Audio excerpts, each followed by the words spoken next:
Well, they sound like percussion.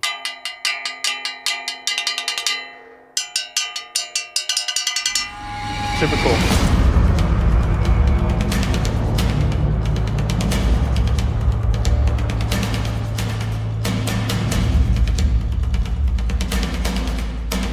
But kind of like the trash can lid, these are actually something I discovered 6 years ago when we moved. And when you buy, you're gonna go, oh, when you buy one of those cardboard wardrobes to put your clothes in, this is the piece that goes across the top of the box that you hang your clothes on. And we had, 8 cardboard wardrobes, and I saw them, they were all wrapped together, and I thought, I wonder what that sounds like as soon as we got them out. And I've actually never used them until 2 days ago. But now I've used them, and it was worth hoarding. This is amazing. You talk about composers getting together and mentioning things. This was something that a friend of mine said, just like, you just need to go ahead and buy it right now. And I just went, okay, and I bought it, and he was right. It's incredible. It's all over the Second Moss on percussion. Okay. Little kind of funky little filtery, like dubby sort of delays. The hologram, they make both of these. I think these are the only things they have right now, but they're so incredible. They're pretty deep. This one I know a little bit about. This one I know nothing about. I've got it set up on its own stereo send and return, but I actually haven't had the chance to use it yet. It just looks inspiring. It looks cool. Yeah.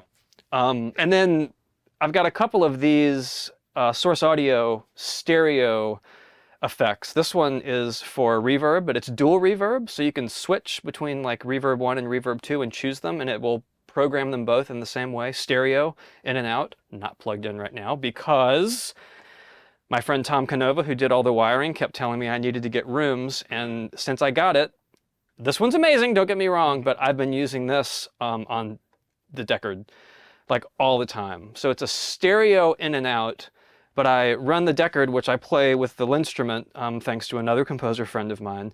The Deckard goes into Cubase and comes out as a mono send and then back into Cubase as a stereo return, just with rooms on it. And it's like its own sound. It's not the best reverb in the world, but it's really, really close. It's really close. I've got some Bricastis in the machine room that I use that are just blank faced, so I don't have the controller because I use software. Those are probably the best reverbs I've heard, but this really is close. It's the kind of thing where you run it wet and you just play a short sound and the reverb's tailing for 10 seconds. You're like, oh, that's a really long pad. And no, it's actually all the room. And it's got a nice frequency control where you can kind of cut out the highs or the lows and some modulation, plus a dry and effects thing. That the gong algorithm is amazing, and right now I have it on room, of all things. Everything's going through these 2 pedal powers right here. Okay. And this is where you get all the like insane spaghetti. This is just a lot of cables to manage. Yeah. And I literally ordered this little cable trough. I think I typed like cable trough on Amazon, and I ordered a 3-pack and just screwed them into the desk on my own, so there's not so much stuff hanging on the floor. Same thing with these stands. Okay. They're just laptop stands. They're like $15, but I think I have 7 of them. So you can do stuff like this. This I built because I needed something in my bedroom to pop the pedals up. But again, with the Quad Cortex, stereo in and out, discrete, and I probably always use this preset, which I saved myself, and then tweak it somehow, either with what's being modulated or whatever effects I want to add or subtract to it. And I do a mono send with a stereo back, and it has both the filtering with the amp modulation and kind of effects, but also like a stereo delay, stereo chorus, like ping pong, the kind of thing I like. Percussion, I mean, I think I ran 5 percussion tracks through that yesterday. And the Seaboard, or the Seaboard Rise, whatever it's called, they don't make it anymore, but this is what I use for MPE style control over contact instruments that I'll build myself. And maybe I can pull up an example for you. This is basically my contact controller that allows lots of easy pitch shifting. So you can kind of make it sound like a live instrument, even if it's a string sample. Like great vibrato, great pitch bend, where this, I could also use the Linstrument to control anything I want, but for the most part, I use it for the Deckards, because it's 8 voices of just MPE insanity. And I just end up kind of sticking with whatever you see and then tweaking it and recording it and moving on. I'll work on one thing one day. That maybe, okay, maybe I was working on Moss and it was acoustic guitar and ukulele and some hand percussion and piano. So I would need to mic all those up. And then the next day I'm working on House of Ashes, which was going on at the same time as Moss. And that's completely different. It's like all synths and guitar pedals and no real orchestra and some Mid-Eastern percussion recording. And if I spent time tearing down and setting up between those 2 days to get, 3 or 4 minutes of music finished each day, I'd spend 2 hours a day staring down and setting up. And I know this because I had to tear down and set up in my spare bedroom for 2 years. And it would basically be an hour and a half in the morning and an hour and a half in the evening. What I have now is if I'm recording acoustic guitar or anything else I want, I've got a stereo pair of ribbon mics right here. And they're on these amazing K&M stands, which I think I have 4 of around here. And it's like a broadcast stand. You adjust it to wherever you want and it stays still. I can pull it out and play guitar. I've got it hardwired, I think, through some distressor compressors down there, and it automatically goes in a certain input, so I know where it's going to record. Same thing with all the microphones over here. This is for pretty much anything. It's a tube mic. This is a ribbon mic, which I use to record metal stuff. There's the trash can lid I was telling you about, which I ran through the Quad Cortex over there. Stereo ribbon mic for these guys, and this is another ribbon mic, a lot of times which I use for cymbal effects and things, just because ribbons are really smooth. But everything's live, everything's hot. I mean, you can see the levels on the mic pre's jumping. I've got, I think, 28 mic preamps, 64 inputs, and all the synths also have discrete inputs. So it's all about sitting here and thinking, this could really use a fill in the blank and finding something and then just pulling a mic, which is usually just sitting here, just pulling it forward, checking the level real quick, adjusting it, recording it, done. And a lot of it will pass through the gear in real time. I've already kind of have it patched that way. So I know that this stereo mic is going through the compressors over here, which are basically LA3As. And I can check the needle real quick, going through the EQs back here that you can't see anymore. It's all about fast as possible. Gotta love my old Roland G8 keyboard, which I've had for like 10 years now, but I love the faders. I use these all the time. And between that and my iPad, which this is just a custom setup of touch controls, all the ones that I like to use at least, it keeps me from clicking on the keys all the time. I can reach up and touch something. Same thing with the Cubase controller. I just like being able to touch things, anything to get my fingers off the mouse and keyboard, and lots of shortcuts up here as well. It's great. Cubase can do 1,000 things, but sometimes it's hard to figure out what you want them to do. Yeah. I can do multiple controller edits, like just take everything, this whole thing, and take the CC7 and just notch it down by 10%. Just go tap, tap, tap. Makes it really fast to work, especially when you're doing sort of big kinds of projects that I always end up seeing working on too many tracks. So the screen up here, I was working on a film a couple of months ago. Obviously the film was on the screen. If I'm working on cinematics for a game, cinematics are going to be on the screen. If I'm just doing purely audio, it's kind of whatever I want. A lot of times I have this up here so I can see the channel and grab the EQ and whatever inserts may be on it at any point in time, something like that. Easy to get to. Other times I'll throw a mixer up there or plugins. I use Yuki stuff a lot, so like Diva or something will just take up the entire screen. I've got everything large because it's nice to be able to see it easily and tweak it. Let's see, like if I had whatever this is, Serum, it's just nice to have it. There we go. And now Cubase says, what are you doing? Oh, am I supposed to hit enter? I've never changed the size of Serum before. Plugins look good up there. Totally. Yeah, it's nice to have the real estate between plugins and mixer windows, all the channels. Again, just trying to keep track of everything. Real estate space for screens is basically at a premium, which is why I got the wide monitors. Yeah. They're nice and low, so the speakers can throw over them really well. and I like being able to audition the different speakers, which is all through the Avocet controller. These are amazing speakers. Gusowski Swist, I hope I don't mispronounce it, but they're actually custom made here in Durham by the same company, Acoustics, that built the studio. Mick Wazowski is the founder. He wanted speakers that sounded and were designed the way he wanted, and he couldn't find one, so he built them himself. And Tony is building all the speakers. They're probably the best sounding speakers I've ever heard.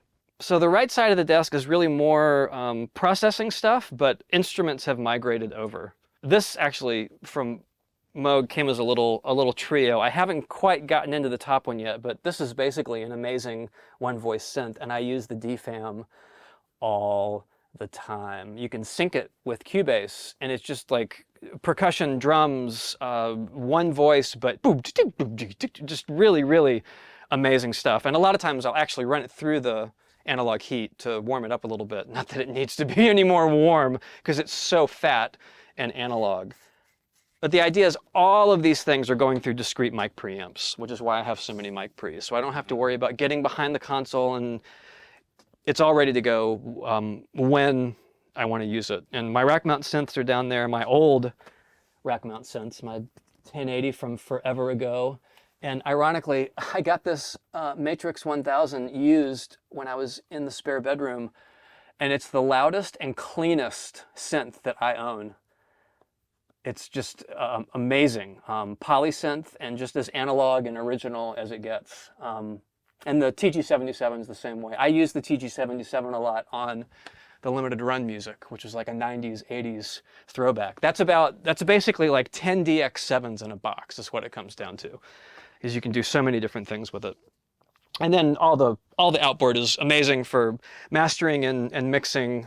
I do all my own, for better or for worse, mixing and mastering. So Moss 2 went through all of this stuff, and ever since Tomb Raider, that's where I bought the compressor and the EQ, because I wanted to do Tomb Raider myself to mix and master it, and I figured I'd learn how to do it that way. I had it for maybe 8 months before we had to release it. And then it's kind of hard to tell, but this is actually 32 channels of API mixing. So it's a 32 channel mixer that right now I'm only using the first 4 channels, which is why I have them muted. But for anything I'm doing an album for, I'll do a stem mix and run all the stems through all 32 channels. And you know, it sounds like a gimmick, but it really, like, I could sit there on the Avocet and A/B between like, oh, here's the API summing, and then here's coming straight out of the computer. It's just like EQ, compression, warmth. It does everything that you would want it to do, but it only takes up 4 rack spaces. That's something that, again, the studio guys turned me on to. Oh, this is a Tagelharpa. It's like an old, it's good that these are, it's basically just an old version of this. Okay. Except with the violins traditionally and violas like that, you would press your finger all the way down like a guitar. And with Tagelharpa, it's more of a, you just kind of touch the string and it changes the pitch, but it's a very out of tune right now, but it's a drone instrument. So you would kind of drone on 2 strings and then have a melody on the top. It's a great, just rustic kind of like sort of sound. I bought it off of Etsy, I think, and it took like 4 months to get here because the dude literally makes them like when they're ordered by hand. So it's funny because this keyboard stand that you can't really see, this is a Jasper's stand, and I couldn't find anything big enough for what I wanted until I stumbled across Jasper's. And they're made overseas. I believe they're German. And it was the first thing I got before the studio was even like starting on construction. But I wanted to make sure it was the right size because I needed something wide enough to be able to have keyboards and other things. And then I just cut it comes like a regular stand. I made the trays for all the keyboards and then wired little lights in so that, you know, you can actually see and everything's, that's awesome. It's all live. So the idea is it also all goes through a patch bay. I like patch bays. But that's because I could take, like, these are all discrete ins and outs. So I can literally pull up a plugin. I can type space in Cubase, and it'll pull up an insert that goes straight to space and back. And then whatever channel it is I'm working on is getting space processed automatically. And then I just walk over here or roll my stand over if I'm doing a lot of work here, and I can tweak it. But if I wanted to run space to something else, I could patch it up here. So I can take space and like take the sub 37 and run it into space, and then run that into something else, and then patch it so it goes back through the mixer. And it's all about flexibility and speed. Exactly. Everything is running through the mixer, so I don't have like discrete inputs, but a lot of times I'm basically over here I'm just playing it in real time and recording it into the computer. If it's MIDI that's recorded, then I'll just bounce it back into the computer like I would any other stem. This is actually an amazing mixer, and they still make them. It's 8 channels of stereo mixing. So you could literally do 16 channels of mono, and it's quiet, sturdy, and really hot. You can see, I think Unity is 3 o'clock. So the 1080, bless its heart, the 1080 is at Unity. Everything else I had to pull back because the mixer is so loud and really quiet and just super easy to mute and unmute things. So I've got everything going into the mixer, and then again, this is another amazing, just 2-channel tube mic pre. I don't remember how much it costs, but I think it's less than 400 bucks. Really clean, sounds really, really great. I haven't even changed the tubes out. I've got some better ones that I'm supposed to swap them out for, but I haven't even thought about it. The only reason I have this is it gave me about a 6 to 8 dB boost, so everything comes at a better level into Cubase. This is also a great MIDI interface that I'm using for Ethernet. So I've got one of these here that's 12 channels of MIDI, and then one under the desk. So all the desk stuff is on one set of MIDI, this is on another set, but it all goes into an Ethernet port which is wired in the walls, and then into an Ethernet patch bay in the machine room. And that way everything just propagates itself however I want to name it. It just pops up in Cubase with the appropriate name. And the synths are just a mix of, you know, vintage analog, well, new analog, vintage analog, new digital analog kind of combos. Everything's got its own sound. Everything sort of excels at different kinds of things. For the most part, if I want something to cut or if I want something arpeggiated, like that, that's got a very specific sound. This,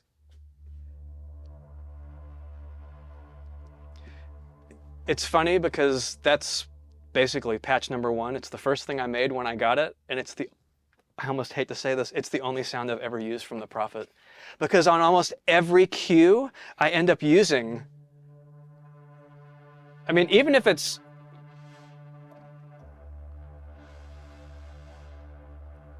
it sounds really simple, but I'll just play and then filter it in Cubase so that it's more, I've got it programmed for the filter to open up. But basically the idea is it's all 10 voices in unison, but also detuned with the filter opening and closing. And it's just this, and it's not in tune. You're supposed to tune this synth, at least every time you turn it on every day. I've never tuned it. It's actually out of tune, and it's just so cool. I mean, I use it way too much, but that's what it's for. That's basically why it's sitting there.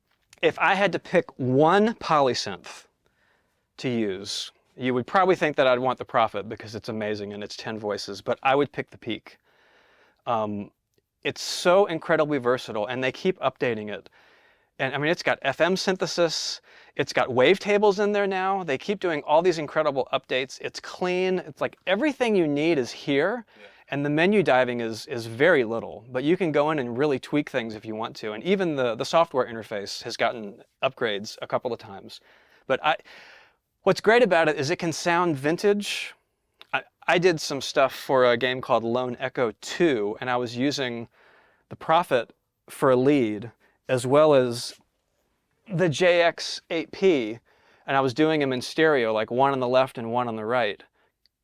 And just for kicks, I built a lead here on the Peak and ran it in the center, and did a sort of a blind test with one of my friends, and we couldn't tell the difference between what was digital, what was analog. I think this is digital oscillators with analog filters.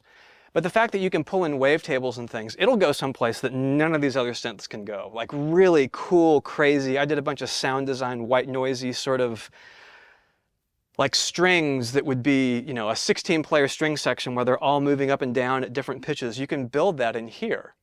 And then you can adjust the amount of movement with like the mod wheel. I wrote a bunch of patches for House of Ashes from the Peak. There was a lot of Peak in House of Ashes. I mean, if you don't get this, just get the Summit, which is 2 Peaks plus a keyboard, all built in one chassis. Yeah, so are you triggering that with the Korg? Yeah.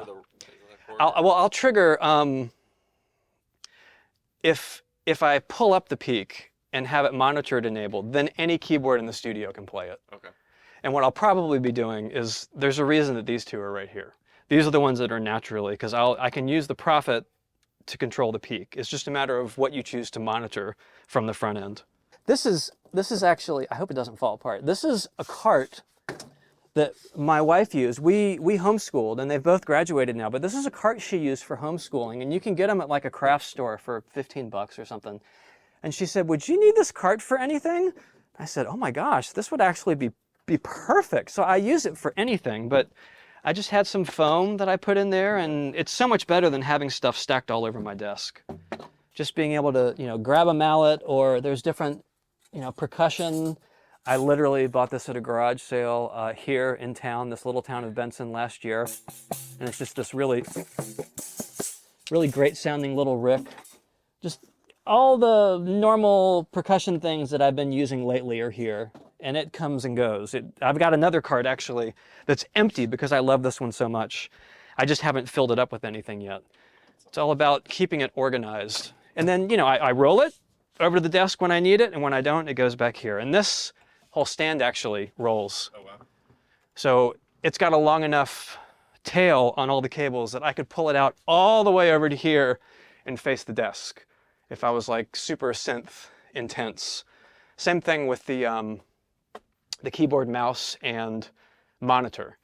That thing is on its own, and it could roll around this way over to here. Well, actually, it would probably roll back this way. Yeah. So I would have keyboard, mouse, and monitor right here, or the piano, same thing.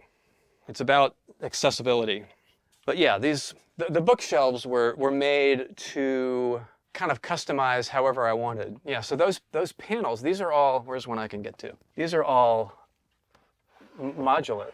They're, and the idea being, Tony asked me how many bookshelves I wanted, and in the last studio I had about this wide floor to ceiling. He said, do you need more storage? I was like, yeah. And so he finally said, we're gonna do 28 feet of bookshelves. I was like, yes! And then we started talking about, in the old studio, there was a panel like this, but much bigger on the wall where the bookshelf was not. And he thought he could just build these, and there's 3 different species of wood, just to kind of keep things creative, as baby versions of what these are, which are just really big customized bass traps. So everything's sucking in all the bass, and then there's 6 feet of rock wool or whatever they put behind everything. And you can see there's holes, see how, like here. Yeah. These holes are also on purpose so that some audio gets through, other audio gets bounced back. It's all very technical, and I don't really know much about it. Exactly. And I've got a little bit of storage, which is nice. There's a little, oh look, there's another 90s thing that I used on limited run. And Tony actually cut these out to make them look like a modular synth. And these are the HVAC returns, and he made them look like a keyboard. Or tuning forks, depending on how you look at it. That's what you get when you say, what would you do? Right. That's what he ended up doing. And of course, I'm a drummer. It's a little embarrassing, but I've just been having way too much fun. Basically, the drum set is it's my exercise in the morning, but it also keeps me, you know, like in the groove. So if I need to play anything, I'm not sitting there spending 10 minutes editing. I literally I perform it and it's done. Yeah. Maybe some effects, and that's all you get. The biggest thing I love about this controller, it's got a pedal input on it that will start and stop recording. Transition shot to pedal on the floor. So literally that pedal is on like a 30-foot cable. So if there's anything that I need to record that's either over here or back here where I was recording yesterday, that pedal's sitting here. I get ready, microphones are good, I step on the pedal, it starts recording. It's genius. And then I don't have to worry so much about all these extra sort of stations. They can sort of live where they are. I was happy to have the station at the piano because I do record a lot there, and it was just so frustrating running back and forth and back and forth. It makes all the difference in the world to just be able to, grab the headphones, see everything, rewind, record enable. It's all good. Microphones are set up and ready to go. Speed. Yeah, I've had it for about 2 years now, yeah.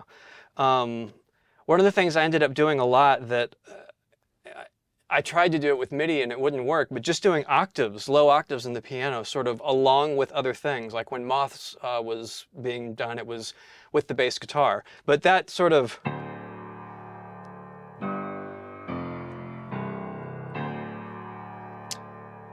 It's got this kind of wide, it just sits perfectly in the mix. And the same thing if it were something up higher that was just like a...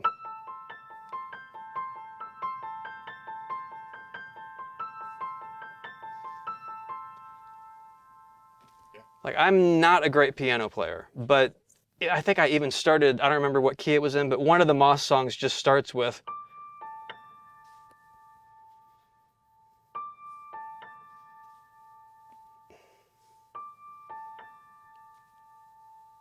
It's definitely not that key, but the open sample pianos are amazing, and I use Pianotech. I did a solo piano theme for Tomb Raider in 2013 with the Pianotech piano, and I thought that was amazing, but it does not sound the way that open sort of just...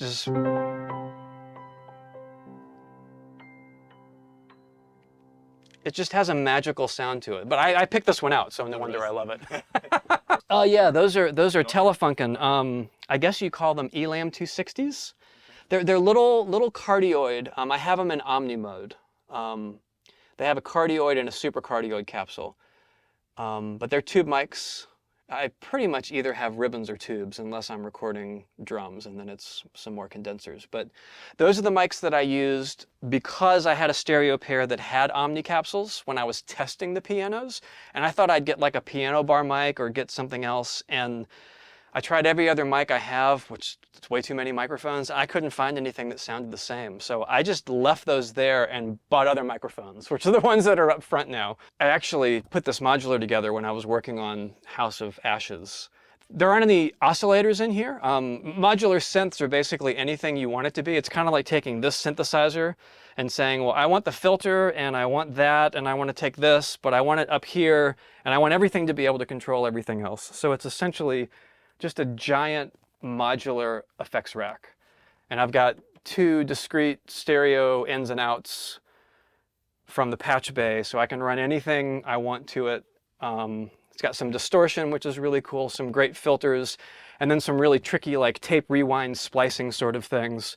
And lots of control over like envelopes and LFOs and weird granular synthesis. It's like a texture box, essentially. I bought this basically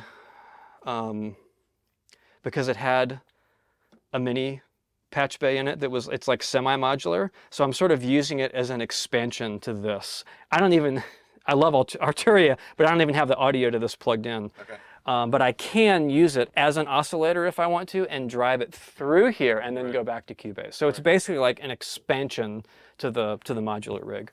So it'd be like, and run it through and like this is a capture device and then you morph it and twist it and mess with it, or this is a capture device and you granularize it and switch all the textures and change everything. It's like having 10 guys in the studio where I'm like, okay, make the filter go a little slower. Now you gradually do this and it's all doing it automatically. And it's just, just hit record, or what I do is I spin the screen right here. Yeah. I push this over here so I'm controlling Cubase. I get something that I like, I hit record, and I just mess with it for a couple minutes and then let it go. And it'll just sort of spin off doing its own thing for 5 or 6 minutes. Like, just fun sound mining. Welcome to my favorite room that's the noisiest in the whole studio, and ironically is about a third of the size of the studio, but it's the machine room where all the machines live. It was really important though. I mean, these computers are a little older now, but they're still super beefy and they make a lot of noise. And same thing with the interfaces. They start spinning up with fans, and same thing with the Bricastes. Everything in here has a fan in it, which is why it's now in the machine room. So I've got my Ethernet patch bay in here, so I can patch like MIDI or headphones or whatever else I have that's going over the Ethernet ports with the cables that are built into the wall. And then that's the Avocet controller. This is my headphones, which I think they have an updated version, but the Hearback stuff is really amazing. And then lots of hard drives and computers and storage. Lots and lots of storage. I don't know, do you want to see the desk? I mean, it's kind of, you know, pretend like this light isn't here. It's kind of important to have some desktop and to have some organization. Like, that's all my Apple stuff. I've got like a headphone, like all the audio jacks and things. You know, if you need whatever, it's all here. Basically, I like the idea of it being a tiny one-man recording studio. So everything I need is sort of accessible one way or another. Just all kinds of simple things like, all right.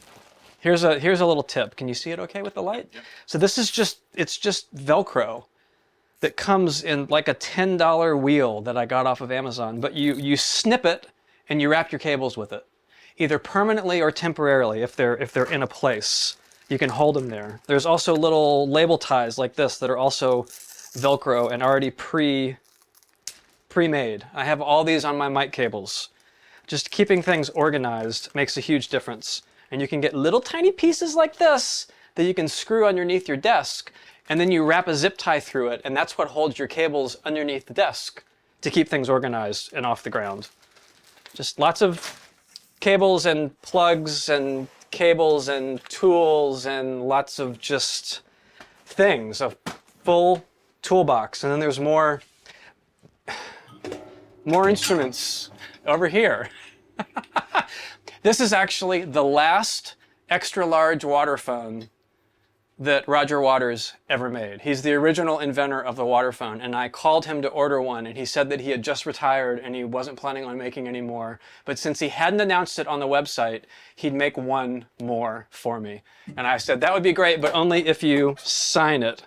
And he signed it right there. I said, Roger, it says Richard Waters, 2012. I got that for Tomb Raider. It makes cool noises. There's a whole bunch of more guitars and things. And then this is the air conditioner unit, which, yeah. So it keeps it at 62 degrees in here. And that's what this, it vents outside. And you got your lizard. Oh, and we got Eddie. Yeah, Eddie's chilling in the sun with his view. And he's shedding, so he's just loving life. Living the dream. Yeah, living the dream, totally. I also have more XLR cables, and I decided at the very beginning to label them. So number one, I know the length, but also number two, I know which one it is at the other end. So if you've got, you know, like 15 25-foot cables, you know that this one's 2511 on both ends. It really helps when you're in the trenches miking things up. Hand percussion, flutes. Big flutes. It's all those weird sized things that you don't know what to do with. More percussion. My tambourine from high school that I still use on everything. My cowbells from high school that I still use on everything. And then some more drums. So this was my studio, and my name's Jason. Thanks for coming.